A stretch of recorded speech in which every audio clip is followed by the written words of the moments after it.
Hey there, everybody. Welcome back to Plat. Purplatypus is the name, and today we got patch notes for Legends of Runeterra patch 0.9.0. I want to start off the video by saying I am not an expert player. I don't think my analysis is set in stone 100% correct. If you want to watch someone that's, top of the line, Swimstream, Mega Mogwai, those people are really good. I'm more just a fan, and I thought this would be a fun video to make, and I just wanted to do it. So we're gonna go through these patch notes, take a look, and I'll give you my thoughts on them. So let's just start going through it. Patch 0.9, first card changes beta. They do a lot about philosophy. I'm gonna kind of focus on probably the card changes, but let's just take a look here.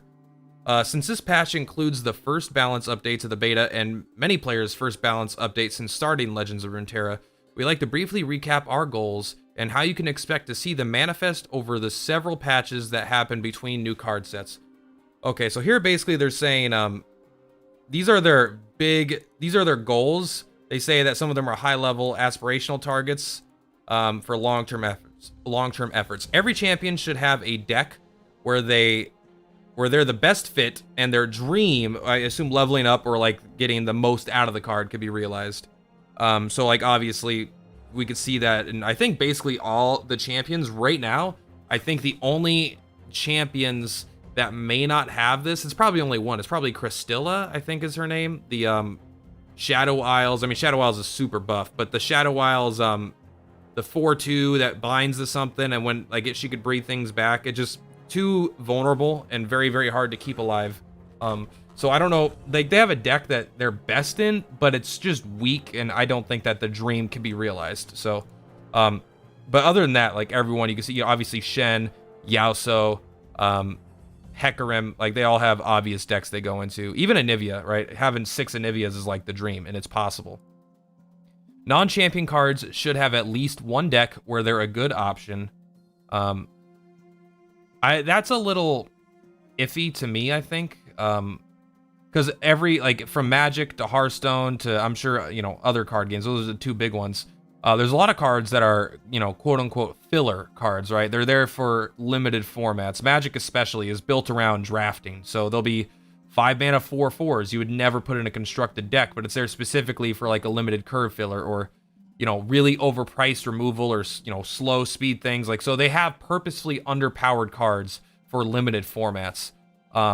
So when I hear that every card, all non-champion cards, should have at least one deck where they're a good option, I guess it depends on what they mean when they say good. Because there's a lot of cards that I think could be like, oh, it goes better in this obviously in this deck than other cards. Like, an Omen Hawk might go good in a deck that wants to buff things to get, but the point is, like, there's other cards that are just gonna be way better than their lower end stuff, I think, for the most part. I don't know. That one's kind of weird. I don't think all cards need a home that they're good in. I think there could just be bad cards for like expeditions and stuff, just to lower the power level of the whole set, keeping limited formats from being too overpowered. But maybe that's not as weird as I say. Maybe that is, it feels weird, but maybe it's not. Region should have at least one competitively viable deck. All right, so Demacia, Freylord, Ionia, Noxus, Piltover, and Zaun. I don't know how to say these fantasy fake names in Shadow Isles. I feel like all of those are pretty good. I feel like Piltover is probably on the weaker end of that. I don't know how many meta decks they are in. There's like the Heimer control, Ezreal control, but I think those are both relatively low tier comparatively to the Shadow Isles Demacia, Shadow Isles Ionia, Shadow Isles Freylord. I'm currently playing a Freylord Noxus deck, which I think is really good. Piltover is definitely one of the, I would probably say, weaker. So for a philosophy, they're probably going to buff that in the future. I don't need to focus too much on these, but the meta should support the widest possible array of competitively viable decks. Yeah, of course. So this is actually interesting. This is a timeline here of what they expect to have happen. Obviously, they say expect things to not always go this way. But basically what they want to do is release a new set of cards, do a first medium-sized balance patch, so not huge, not tiny, but like change a decent amount of cards. Then they want to do a big patch. They're like, all right, these are problem cards. They've continued to be problem cards through our first nerfs. The decks are still not, these are stomping the meta. And so this is going to be a big balance patch. And then a third, almost like a twisting of a knob. They're like some minor changes. They're like, all right, our big patch might have overdone it a little bit, might have underdone it. So just minor adjustments to the big patch. And then they release another new set. I really like this kind of timeline. 3 balance patches that we're told of in advance that they're planning for each set of cards. Maybe more, maybe less, yada, yada, yada. But I think that's just good. Balance changes are fantastic in a card game. Not only does it keep people from being overly frustrated on things that are too powerful, but when they nerf things that are too powerful, it makes new decks that weren't viable. So it changes the decks you're playing against. It changes the decks you want to use. It changes the matchups. The meta changes. It keeps the game exciting. So balance changes are very, very wonderful for the most part. The only time balance changes kind of suck is when you have a favorite deck that gets hit really hard. But in that point, you're probably mostly playing mirror matchups anyway. They're doing updates to the UI, deck builder animations. Okay. The deck builder, I think, is particularly weak. The animations I haven't felt are annoyingly long, but they are long, and I could see that they could be sped up a little bit. I think that's basically what it is. They've wanted to speed them up. The UI overall, I think, is pretty good. I've seen some complaints on Reddit about not being able to see your wild cards, things like that. But for the most part, it's been, I think it's been pretty good. Deck builder, like I'm coming from Magic the Gathering, and I've played Hearthstone too. But Hearthstone's deck builder, I also think, kind of sucks. Their ability to search up cards fast is pretty good, but Magic just has a good deck builder. You could put This has the thing, you could put more cards that could be in your deck and then remove them, but it doesn't have like the switch so you can see all your cards laid out like nice and easily like Magic has. You have the blade or whatever on the side, and then you could switch it so you see them all here. Even though Magic's deck builder UI could be way better than it is, I still think it's the best deck builder UI out there right now for what I've experienced anyway. So I would like it to be I would like it to be better for building decks. I particularly would like them to just steal the idea from Magic, where you can see your whole deck laid out by curve, that you could move it around, and things like that. I just think that would be helpful. All right, card updates. Here's get to the big stuff. Lux. Lux is a 6 mana, currently 3/4, so abysmal stats. Like a 6 mana 3/4, you need to be like compare this to like Rasa, right, which is like 7 mana for like a 7/4 or something like that, with Fearsome, with kill 2 things. Like for a 1 mana difference, Lux is doing nothing for you almost. But Lux is getting buffed to a 6 mana 4/5. Now 6 mana 4/5 is not that much better, but it's much harder to kill Lux right away. 4 is a pretty good spot of HP to be in terms of avoiding damage removal. But it means that she could block, and if they have a way to ping her, and she'll likely still be able to block and live. So it seems kind of minor to me. But the thing about buffing a champion stats +1/+1 is that once the champion levels up, they get an additional +1/+1. So we can see down here, Lux, when they level up, becomes a 5/6. 5/6 for 6 mana with a pretty powerful ability is actually suddenly getting really good. Coming out of the gate, +1/+1, then getting the additional +1/+1 are both pretty good. I don't think this is enough to fix Lux to make her viable, but I don't think it's supposed to. I think this is just general to buffer to see if giving her increased survivability, increased damage, will just make her deck come together a bit better, while also nerfing things that are a bit stronger. So you can't take buffs on their own. Like maybe this buff isn't great because X, Y, or Z is really powerful, but if X, Y, or Z also gets nerfed, suddenly this buff has a more impactful effect than it appears.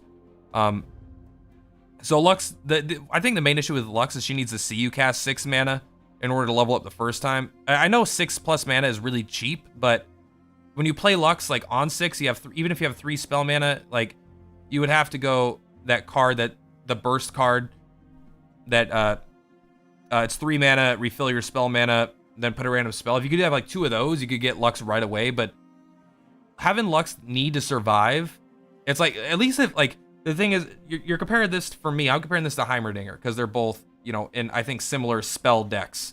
Heimer is 1 mana less, and he's way more fragile, that's true. But if you actually get to your next turn, where you get your mana back, Heimerdinger is typically way better than Lux, because you're just generating a full board in 1 turn, while Lux when she sees you cast 6 mana spells, you get a 0 mana spell that does 4 damage, and then it has overwhelm, so it'll deal extra damage to the Nexus. It's good. It's no doubt good, but I don't think it's still as powerful as just like what Heimerdinger brings. Although, I mean, Heimerdinger does have 3 HP, so he's really easy to remove. Lux being probably weaker on the ability side than Heimer might be made up for how much harder it is to kill, because you could probably get this off multiple times a turn in like the late game, especially when you have all kinds of things that generate spells, refill your spell mana. Overall, I'm giving more of a review on the card Lux. I'm not sure how important I think the buff is. So Yasuo's changing to you stun or recall 6+ units to you stun or recall 5+ units. No stat changes or anything.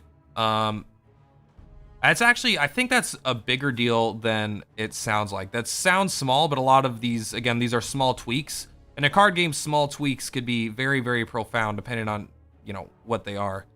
6 to 5 is like, what, 16%? Yeah, it's like a 16% decrease in the requirement. So usually you need 1 less card for this to go off.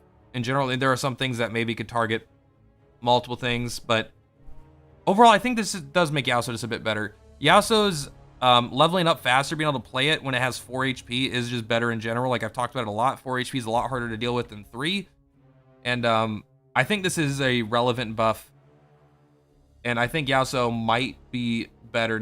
So I haven't had a lot of experience to play with him, but Yasuo seems like a good deck. Maybe not tier 1, but it seems very viable at least. And making a viable deck slightly stronger by having its build-around card be able to go off faster just seems good to me. So I like this buff. Yasuo didn't feel overpowered, but definitely felt like he's probably in a better spot now. Back to back. Oh my god, this card.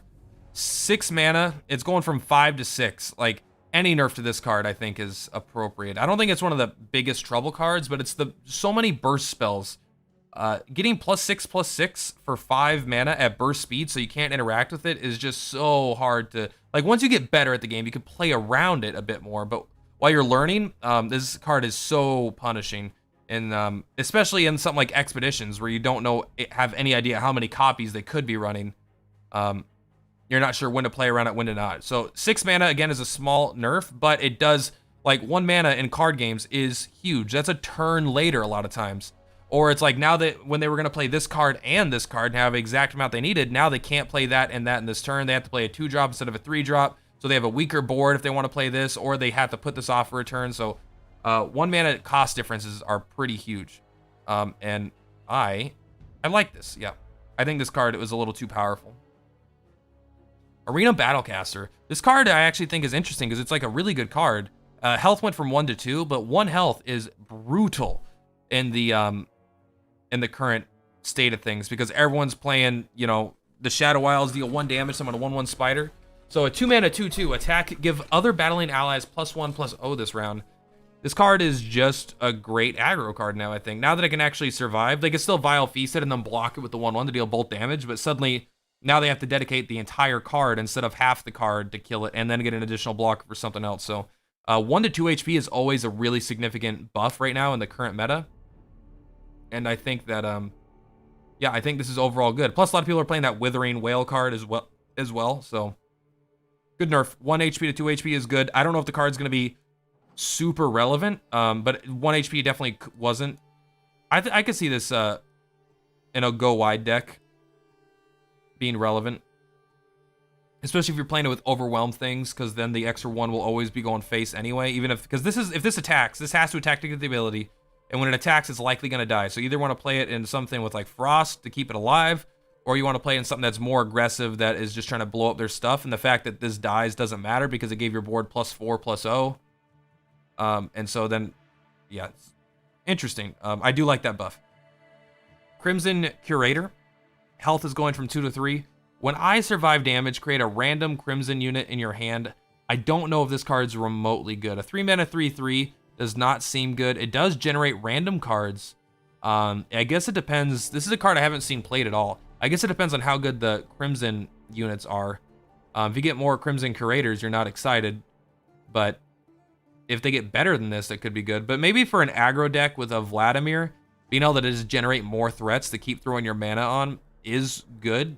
The 2 HP to 3 HP, I don't think is likely to change it. This card's probably not good. I don't think going from 2 to 3 HP is really that relevant in most situations. So this card's probably still never going to see play.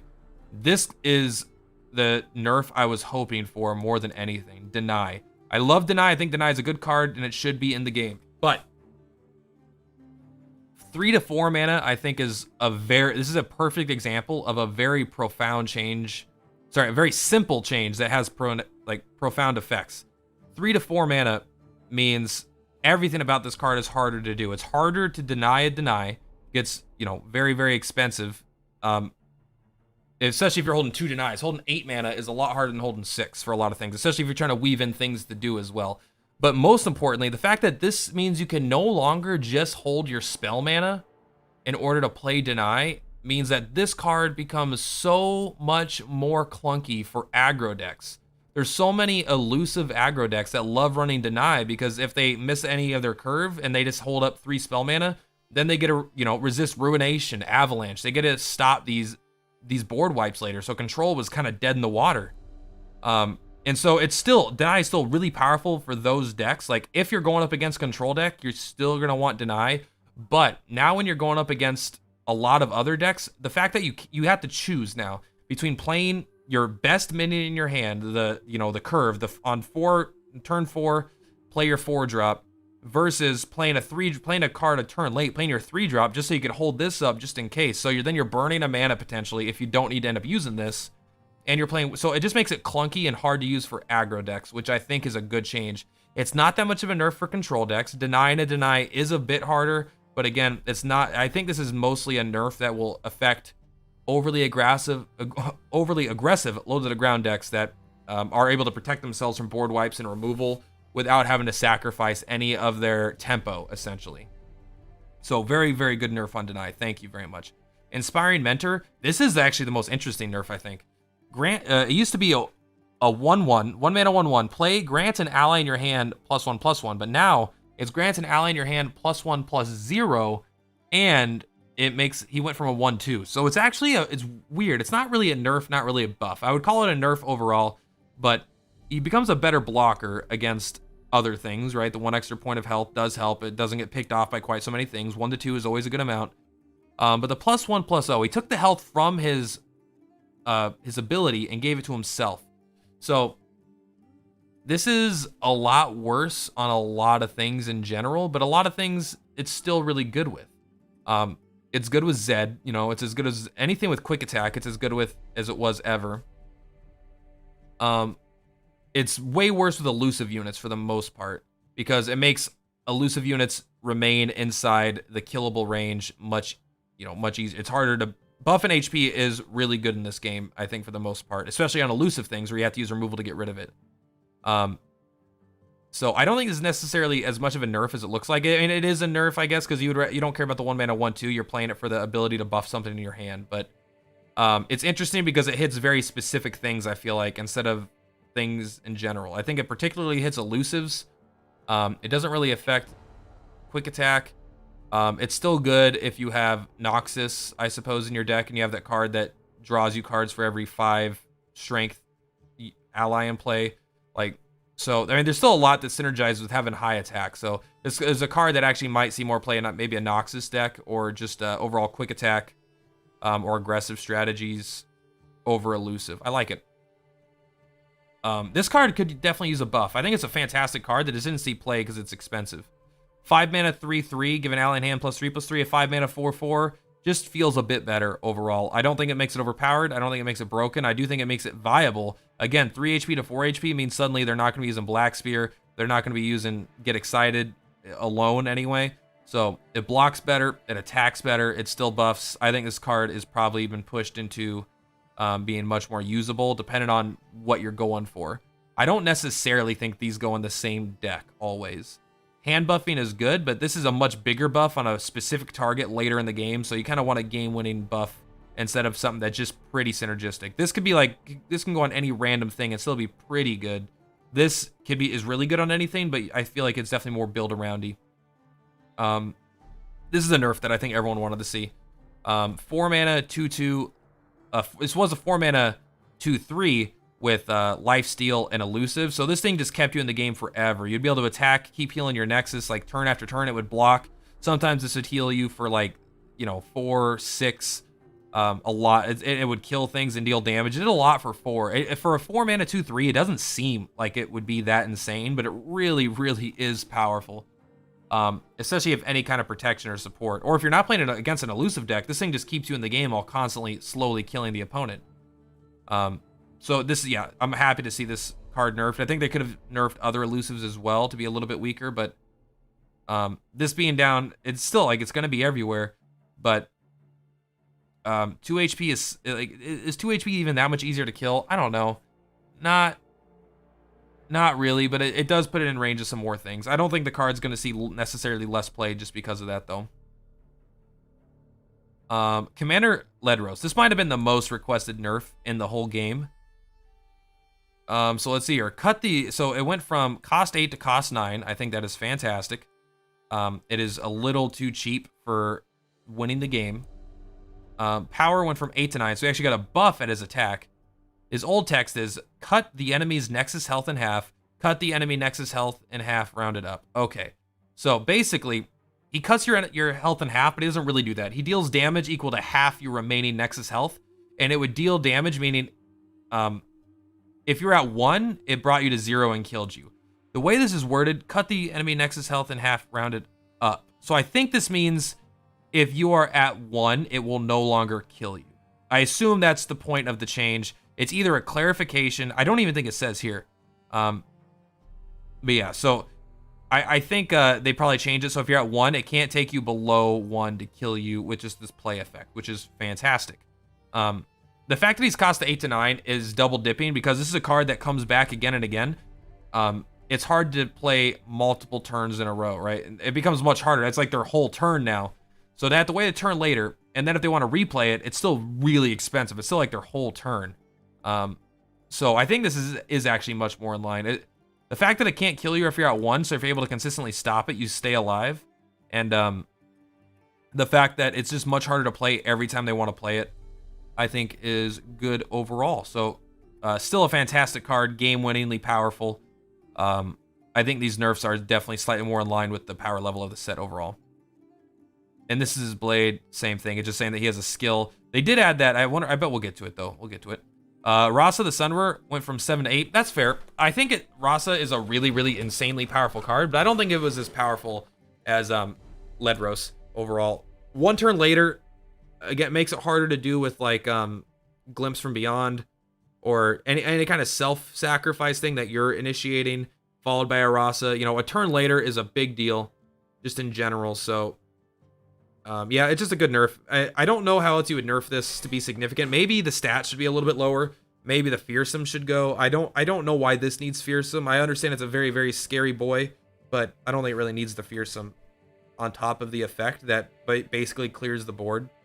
I mean, I guess the only thing is it kills the weakest, which are the most likely the things that weren't able to block the fearsome anyway, but typically this is just a board wipe anyway. Scuttlegeist. I really like Scuttlegeist. No one else likes it. This is just adding the keyword fearsome. I don't know if that's a significant buff. Fearsomes are really good, but by the time of the game you're playing this, it's kind of late. But there is a lot of aggro elusive stuff that not being able to block this is pretty good. He is for 25% of the Nexus health, right? And it's a later, like turn 7, 8, 0 mana, 5/5 fearsome. Good card. I like the fearsome thing. I think this could have used a little love. No one's playing it. 5 mana, 4/4. The power went from 3 to 4. When an ally dies, refill your spell mana. I didn't even know this card. It's in Shadow Isles too. No one's playing this, not that I've seen. 5 mana, 4/4. I don't see how the power of 3 to 4 makes this any better. And it is a better stat. It attacks better, it trades up better, but you're playing it for this ability. You're not playing it for the stats. You're playing it for when an ally dies, refill your spell mana, so you can kind of go, you know, quote unquote infinite. An HP buff would be better. A power buff, I don't know. You're probably not blocking with this, and the chances of you attacking with it are very minimal. So, I'm sure that they've run numbers and there's a reason, but it seems relatively insignificant. This is great, actually. I love this. Wraithcaller, 4 mana, 4/3, Allegiance. Summon a Mistwraith. So Allegiance is if the top card in your deck is the same region. So if it was another Shadow Isles, you get a Mistwraith, and Mistwraiths are 2 mana 2/2s, fearsome, buff all other mist wraiths everywhere with +1/+0. So every mist wraith makes all the other ones you get from there on out stronger. So each one is a better play than the last. This having fearsome and creating a fearsome creature after you created another fearsome creature on turns 2, like it was just so crazy. There you couldn't block anything. This being blockable will just, and for the most part, just save you a bunch of HP in a lot of matchups. A lot of times this is what you were using the removal on because like, all right, I can't block anything, but this is a 4/3. It's within the range of my black spear. I might get excited. So I'll kill this to block 4 damage. And now you can block this and remove something else. So this will overall, I think, really actually power down the deck more than a simple keyword removal would imply. But I think that this is huge. Being able to block 4 damage is a big thing. The watch list. Okay, so that's all the cards. Anything we're missing? I think Glimpse from Beyond could have really used the nerf. I think that card should go from fast to slow. I think being able, it's basically like Deny. And if they're trying to remove one of your creatures, you could almost, it's not exactly like Deny, but it's like, hey, their spell whiffs and you get to draw 2 cards. Like you get to draw 2 cards and then playing 1 card. It's just like, or other times it's just like you have cards that you want to kill. It just feels like it's better as a slow spell where you can't do it in combat to block a bunch of damage and then draw 2 cards off of that block, deny the removal spells. I think Glyphs from Beyond might be the most powerful card in the set, actually, if I had to be 100% honest. I think that could use the nerf. I would have liked to see a Vladimir buff, I think. A few of the champions besides Lux. I think Chrysilla, is that the name of the card? That card needs a buff bad. They nerfed it in the closed beta, but that card is never going to be used. That card's even worse than Lux, probably. So that, I mean, Shadow Isles is buff, so maybe buffing Shadow Isles, they were just avoiding. I mean, they buffed this, though. And they buffed this, which I don't, whatever. So, yeah, I think they could have done a few more, but every change they did here, I liked. My least favorite change, I mean, I guess is the last one we read on, this one here. 3 to 4 power, I don't think that's a very big deal. All right, watch list. Fearsome. Fearsome is the same thing as elusive in the sense that I can understand being on the watch list because they are elusive. They prevent trading. So you have to use spells to remove them or force them to block. So things that are elusive or things that are evasive and bypass the attack blocking mechanic where they attack, you can't block. It makes for uninteresting gameplay for the defender for the most part. So anything that's fearsome or elusive needs to be kept in, I think, in a very specific, not too powerful state, or you need to have proper removal that could deal with it. But I don't think it's out of control right now. A lot of people do. I think it's fine right now. The fact that it's on the watch list, I think, is totally fair. Fearsome has been pretty powerful for a while. So is elusive. Fearsome got I think the Wraithcaller is a significant nerf to fearsome overall. The elusive nerf, I think, could have been more significant. This is significant. Like, it does make things a little bit harder to remove, but like, what else hit elusives? Like, basically nothing. I think they could have used another. No, this got hit. Okay, so that's 2 things to the elusive deck. So I think that's fair. I still think the 2 mana 3/2 recall an ally. That card should have been moved to a 2/2 or a 3/1 control. It's weird that it's on the watch list. Their idea is that because they nerfed so many other decks and they didn't touch control at all, besides deny, that this will control could be too powerful. And I will say hybrid control is really good, but it could get the removal with now the deny has been addressed with, maybe it's fixed, but like the early board wipes are like avalanche. That's like basically it for the early board wipes, and 2 damage is not that much. It's pretty good against fearsome, not that great against a lot of elusive stuff. Now that the guy's at 2 is a 2/2 though instead of a 2/3, I think this makes avalanche better. So yeah, I could understand that. I'm kind of changing my mind as I'm talking about it. A lot of the things that got nerfed put it in range of control. Control was borderline really good, but it just kind of got blown out a bit too easily. But I'm thinking that yeah, that's good. Control probably is going to be really powerful in the new meta. I bet Heimer control is going to actually get quite a bit stronger with all these nerfs to every deck besides it, right? Because it was already good. Clarity. We've heard feedback that can be hard to tell whether units effects allow for opponents to react or not, so we've added that into tooltips. This is so nice. It's not necessarily needed, but it's just like a quality of life thing. That's fantastic. Units with effects that allow opponents' reactions have a skill icon next to the player attack card text. Let's take a look at an example. This you cannot react to. But this right here, look at that little skill icon right there. This means, hey, you will be able to deny this. If they play this card, it could be denied. They play this, and you know, you can see the skill. It could be. This one actually doesn't have the little symbol on it. I think it's supposed to, like this one right here. I think maybe they just grabbed the wrong artwork for that, because this one also has a blade that could be denied. Rasa, same thing. So that's just like a nice, because it's been very unclear. By looking at a card, you have to right click it, examine, scroll over to see if this card will have an interactable effect or if it won't. It felt like one of the most unclear mechanics of the entire game, and I just felt like, what are they thinking? Did they not decide if all skills should be this way or no skills should be this way? Is this part of the beta process? I don't know, but now this is kind of its own mechanic. I think it should be called something different besides, yeah, I guess it's called a skill versus an effect is kind of what we would call it, instead of being both the same thing. So I enjoy that. Creative cards now have a tooltip that tells both players what created them. Fantastic. This is just nice to know, knowing if someone's running a card or if it was randomly generated.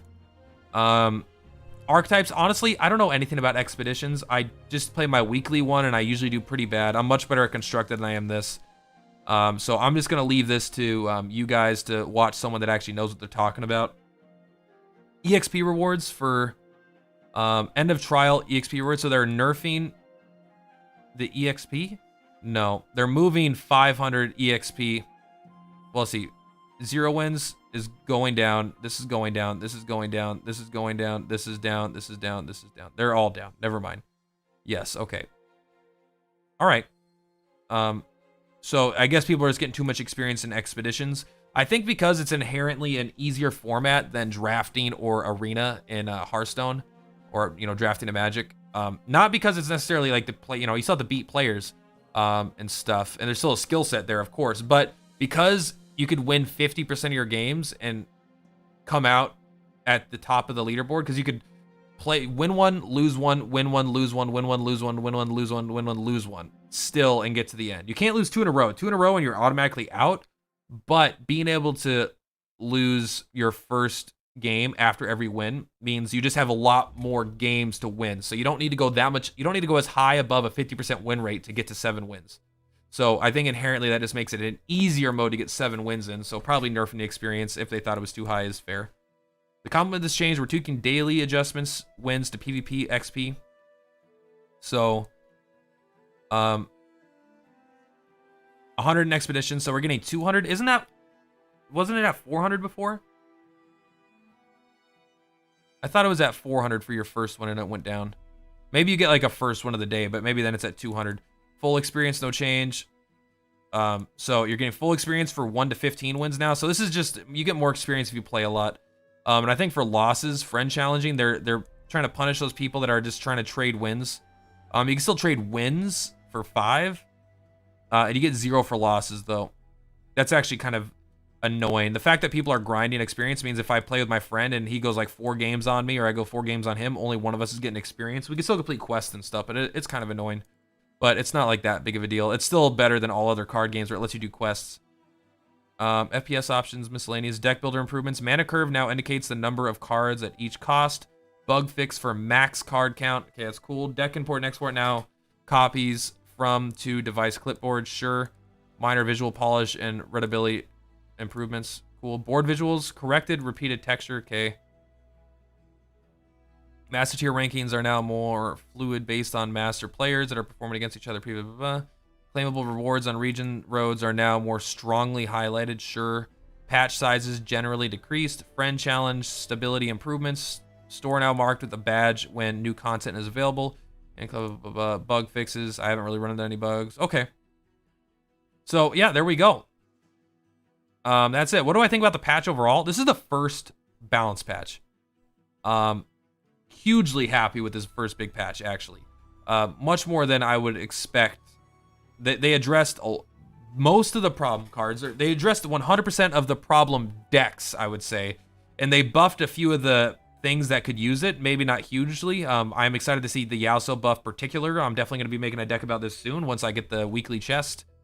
Lux, I'm not sure how relevant that is, but I love what they addressed. I love the skill addition. The addition of the skill thing. Any kind of deck improvements I think is good. I like it that it tells us what they're watching out for. I love the increased clarity. Basically everything is phenomenal for a first patch. It's just a good patch in general. If this is a sign of things to come, they gave us a timeline of what they expect, how they expect to patch the game moving forward. For new set, first balance patch, big balance patch, tiny one, new set. That's just great. So nothing but positive things to say. And that's going to be it for today, guys. Thank you so much for hanging out with me. I hope you enjoyed this video. I hope it was fun for you just to see my perspective on it. You know, again, I'm not the best player, but I just wanted to have fun doing this. And maybe if you need the perspective of a player in gold, you got it. So peace out. Catch you next time.